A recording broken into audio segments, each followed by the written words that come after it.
Hey everyone, here is a lecture capture that was requested by one of your Panda groups.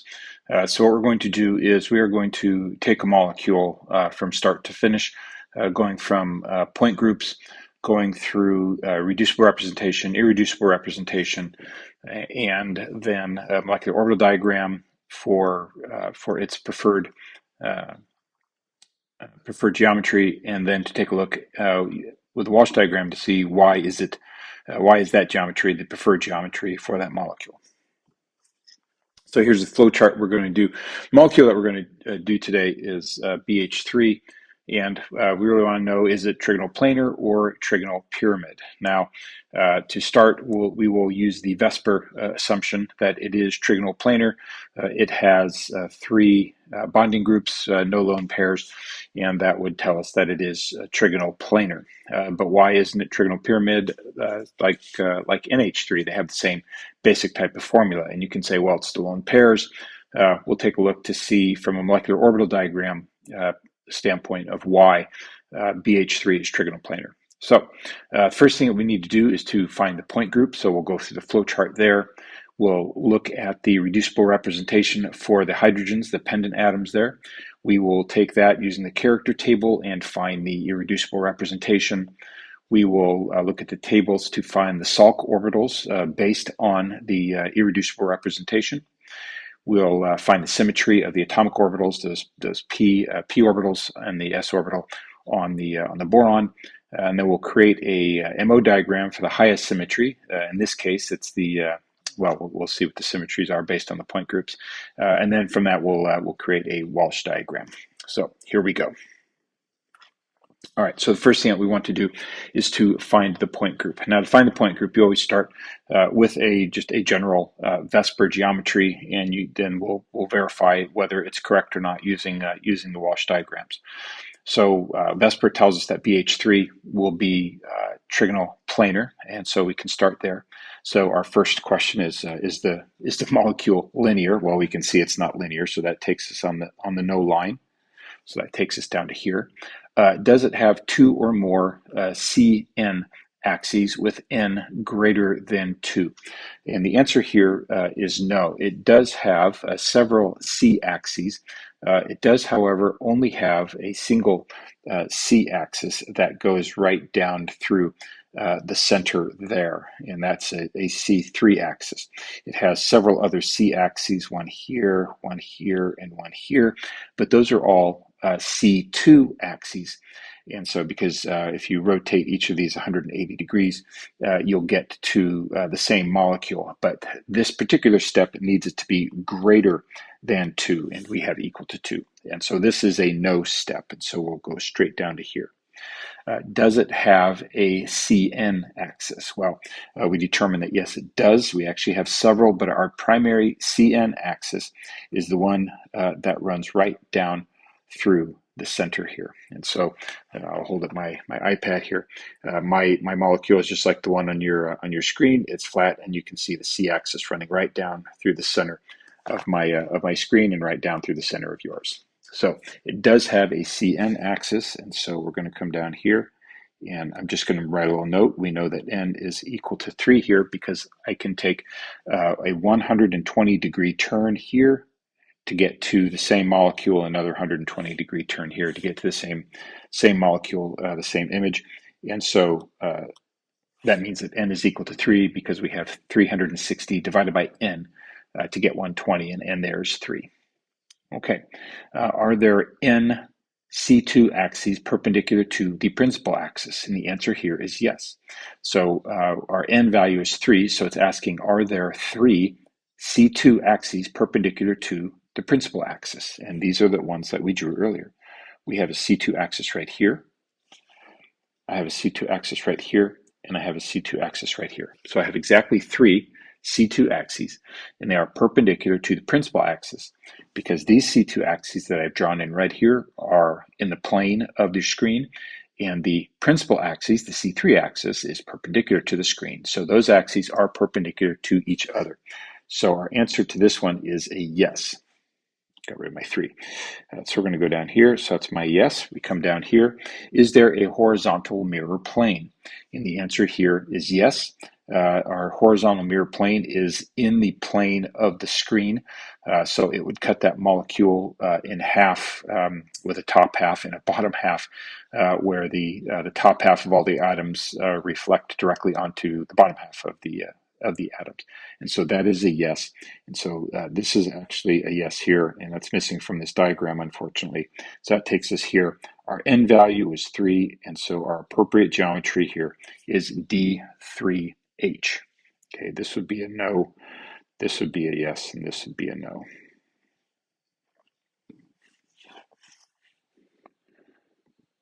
Okay, so now we have our geometry, D3H. We can look at the D3H character table. And so what we're going to do first is to create our reducible representation using our character table. And so the first set of operations that we have are the ones up on top. And so we're going to look at E.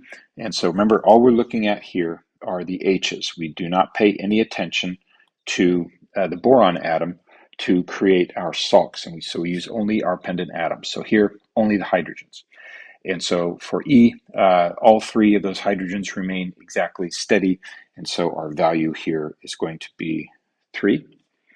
The 2 C3s, and so the 2 C3s that you have a C3 and a C3 squared, C32, because I can either go 120 degrees or I can go 240 degrees. It doesn't really matter for either of those, and they have the same value for this. They are both 0 because none of my hydrogens remain in the same place, and so it's not the same molecule it was before I started the operation. If I do a C2, remember we saw our C2 axes, they run between the boron-hydrogen bonds. And so if, just as an example, for any one of them, when I do that operation, this hydrogen flips over here, this one will flip over here, and I do have one hydrogen that remains in the same place. And so my value here is 1. Let me go back to the green, 1. My sigma H, oops, my sigma H, so that's my horizontal plane, so that's in the plane of the board. When I do that, or the plane of the screen, all 3 of my hydrogen atoms remain the same because they just reflect onto themselves. And so we get another 3 here. For my S3s, if I reflect, so an S3, so I'll move this here, and then do a reflection, and nothing remains in the same place because they all move. And so that is also a 0. Then I have my 3 sigma V's. Now these are a little bit hard to show. So if you can imagine, I'll do this hydrogen right here. So you can imagine a mirror plane coming down kind of like that, where this hydrogen here reflects across to that one. This hydrogen reflects across to this one. The one that I starred reflects onto itself, and so that one does not move. And so this also has a value of 1. So now we've got our reducible representations, our reducible representation values here. And what we need to do is to create our irreducible representations.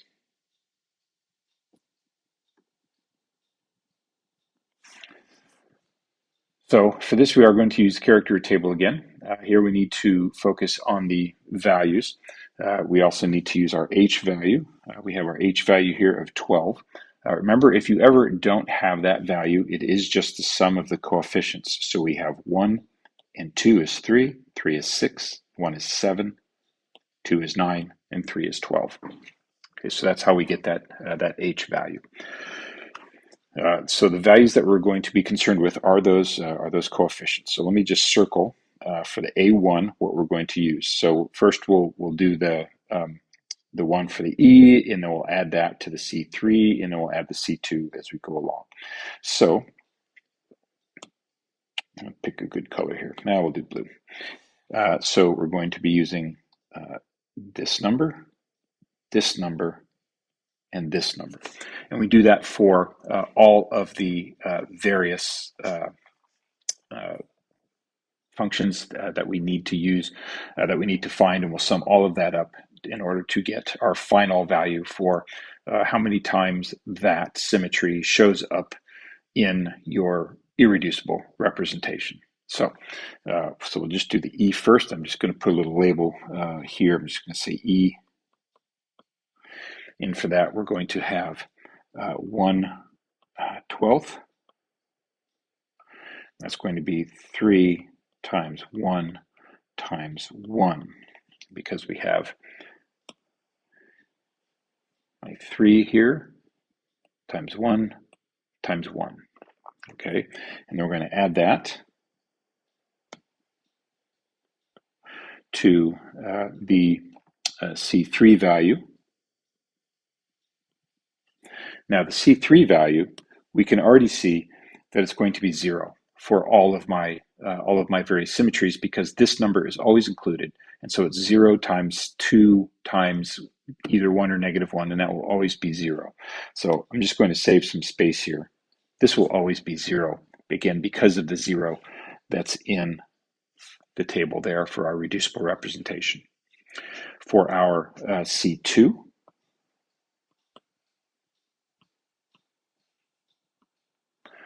our C2 is going to be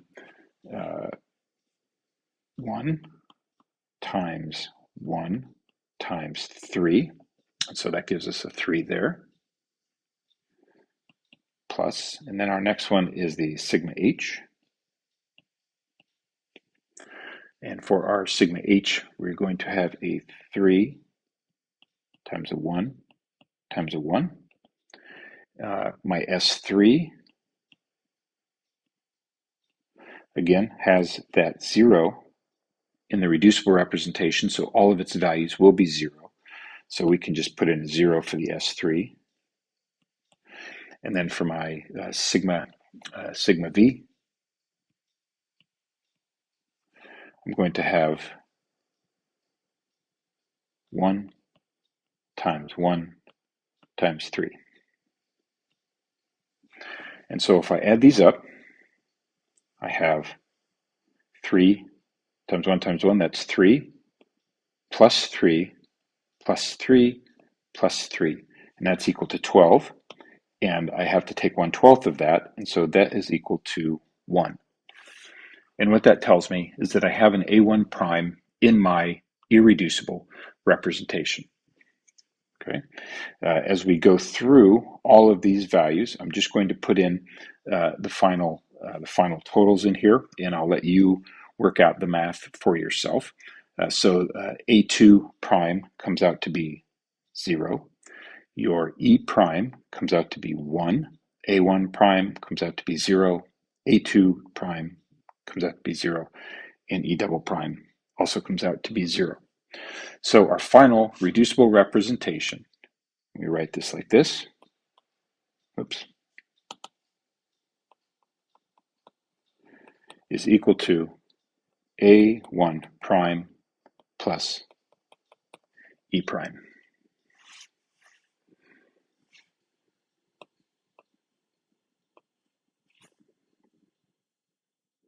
Now what we need to do is to determine the SALCs. So we know we have an A1 prime plus E prime. So we look on the table for our D3H, and that's this one right here, and we just go down. We see that we have an A1 prime, and so we have this SALC here. That little center part is the central atom. That's not part of the SALC. Notice that all of these are completely in phase with each other.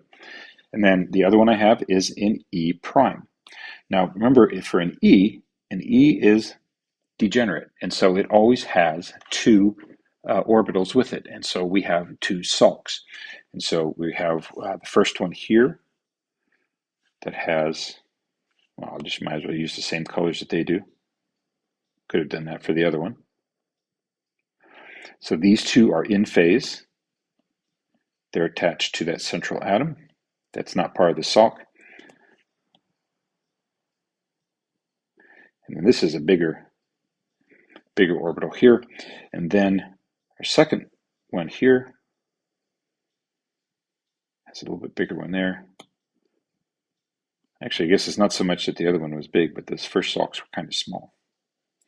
Notice that these are out of phase on those hydrogens, and there's no orbital representation on that upper S. That's just the way it goes. So remember when we were doing the SALCs that we were using orbitals. Orbitals always have to be conserved, and so I'm using 3 hydrogen orbitals because I have 3 hydrogen atoms, and so that means I have to have 3 SALC orbitals. This is my first one, second one, third one. I have an A1 prime. This is an E prime. This is also an E prime.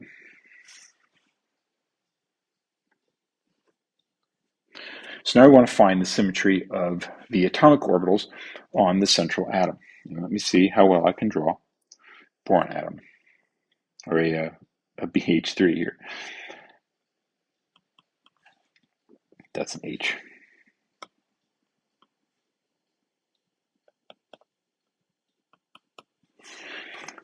Okay, so we can use this first column right here to figure out where our px, py, and pz lie and what their symmetry is.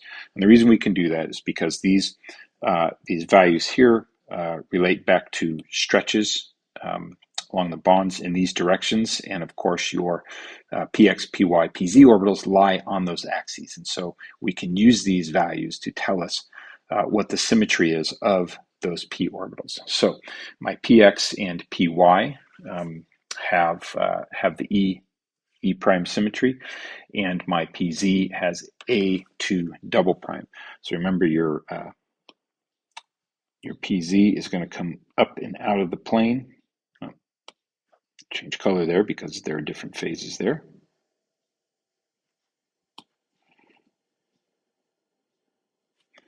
And then of course your PY and PZ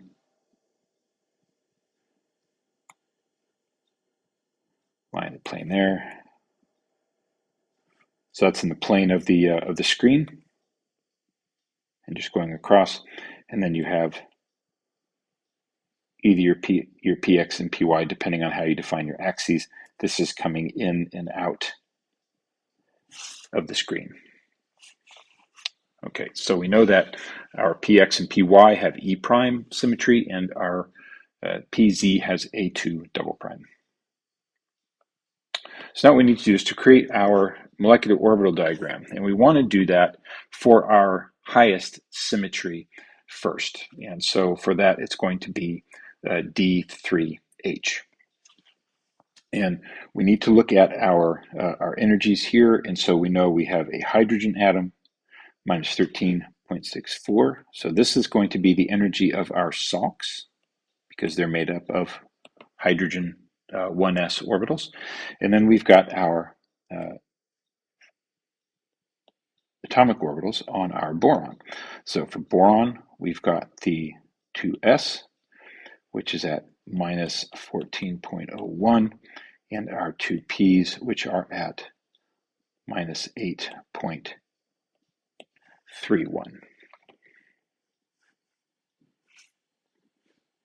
We'll have that go away. All right, so let's go ahead and draw our molecular orbital diagram. So over here, for our boron, we're going to put our boron over here. We'll put our H SALCs over here. So we're going to have our 2s orbital here. We're going to have our 2p's. We'll just put them up here. We know that this is our S is always going to be the highest symmetry, A1 prime. Our P's are A2 double prime plus NE prime. Remember our SALCs, the energy for our SALCs were just a little bit higher than our 2s boron. So we're going to put that just a little bit higher in energy. And there's 3 of them there, and they all have the same energy. So if we draw out our SALCs here, we're going to have this one here.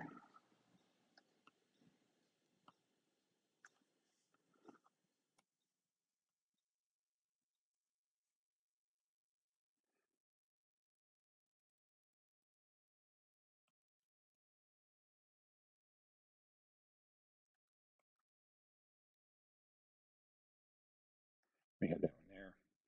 And we had, oops, one color.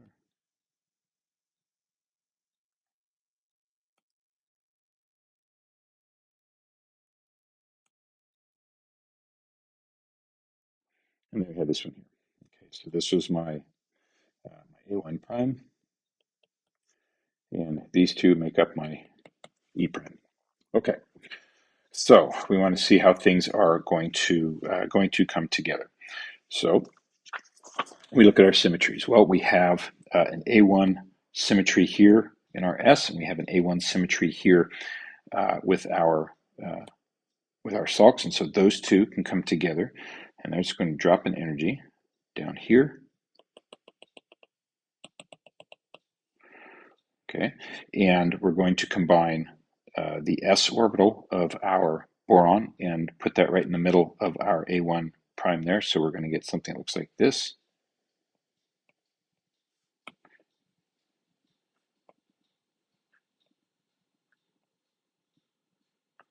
And you can see how that would be bonding all the way through. Okay, we have to do the opposite to that too, and it's going to be a very high energy orbital here. Fortunately, I can't erase those values up there.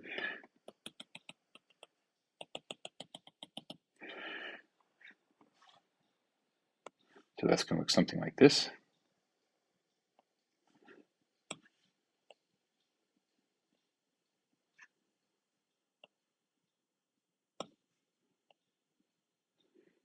So you can see it's strongly anti-bonding there, as they have no they have nodes across all of those bonds. All right, and so the next one, we have an E prime in our borons, and we also have an E prime in our SALCs. And so those energies are going to come down as well. It's not going to come down as far as the other one. It would probably come down a little farther than that. It would be lower than the SALCs, but I'm just running out of space. And so those are going to come together like this. So we're going to have our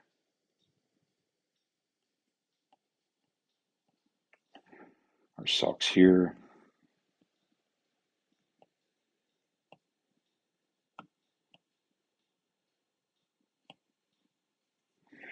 And if you can imagine the p orbitals, the pz, remember, is going in and out of the plane of the board, straight up and down. And so our other ones are going to go something like this.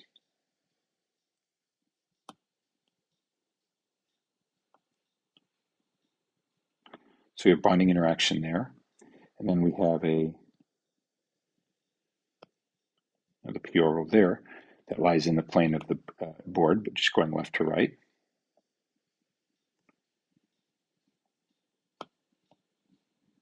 And creating a bonding interaction there. So that's our bonding. It's going to go up a little bit for its anti-bonding. It won't be quite as high as that one. And there you can imagine if you just swap out the colors of the p orbitals there, you get some anti-bonding.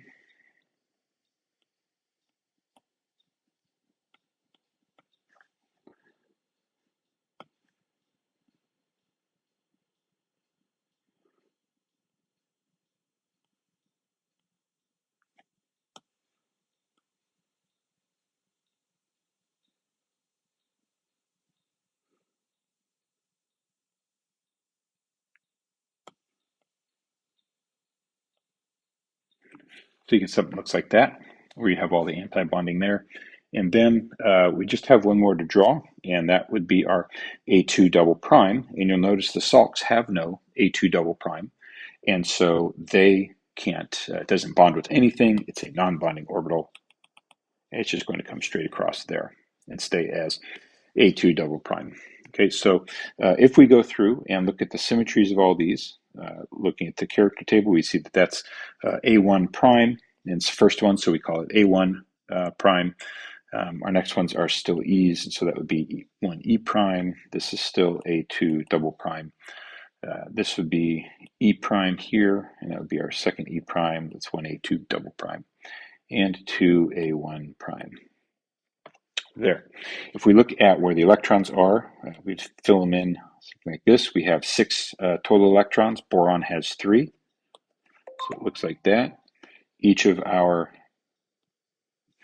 hydrogens have one like that. So I have a total of 6. And so they're going to fill in like this. We see 3 bonding orbitals filled, no lone pairs, and that's exactly what we would expect from the Lewis dot diagram. Okay, so here's a much nicer picture of our molecular orbital diagram.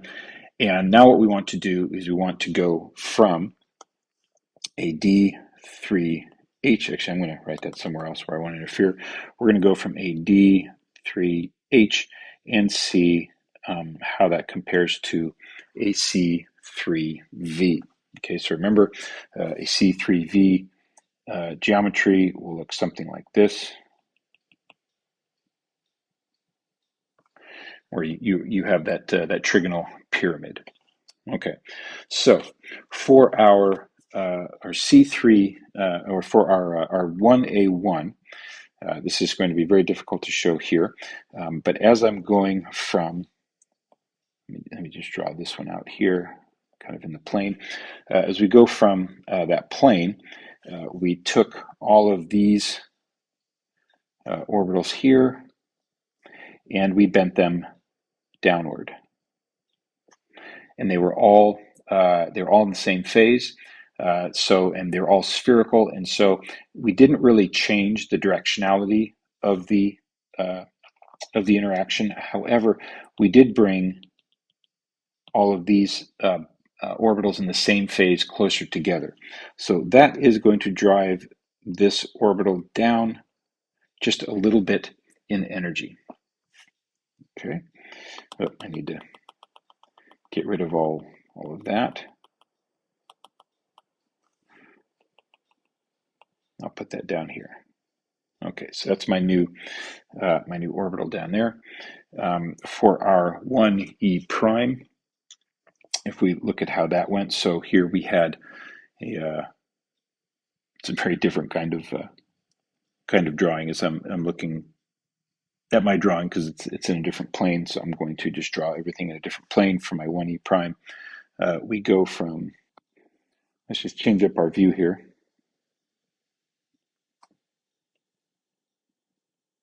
It'll be a little bit easier to see as we go here.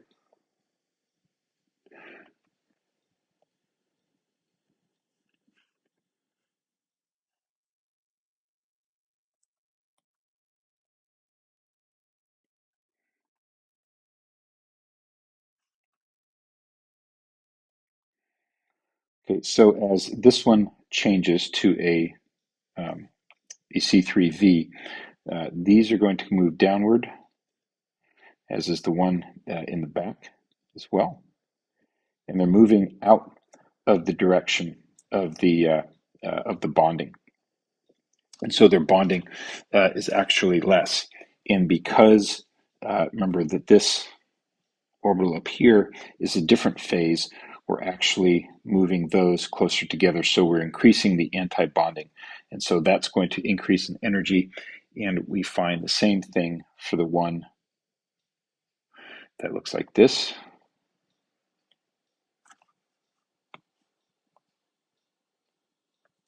As we distort this molecule and we move these down closer to each other, this one of course has no effect. We're reducing the amount of bonding here, and then we're increasing the amount of anti-bonding here. And so in both of these cases, what we're doing is lessening the bonding and increasing the anti-bonding. And so these are actually going to go up in energy.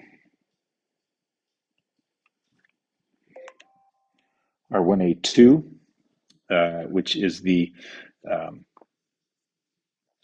the 1A2 double prime. When you look at that one, you've got,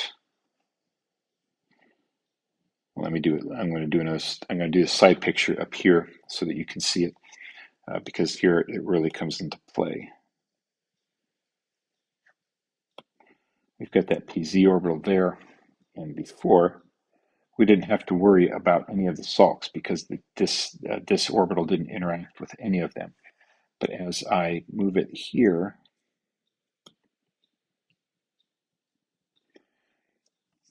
you can see that it can interact with the SALC, because now it is an A1. It turns out it turns into an A1 symmetry, and it can interact with the initial A1.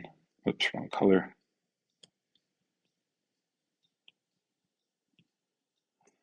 That was down in here. Okay, and so this actually drops in energy.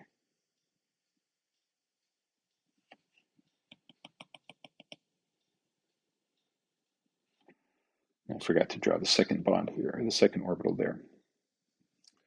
For my my next one, my 2e, my other 2e prime. If we look at that, what we see is that it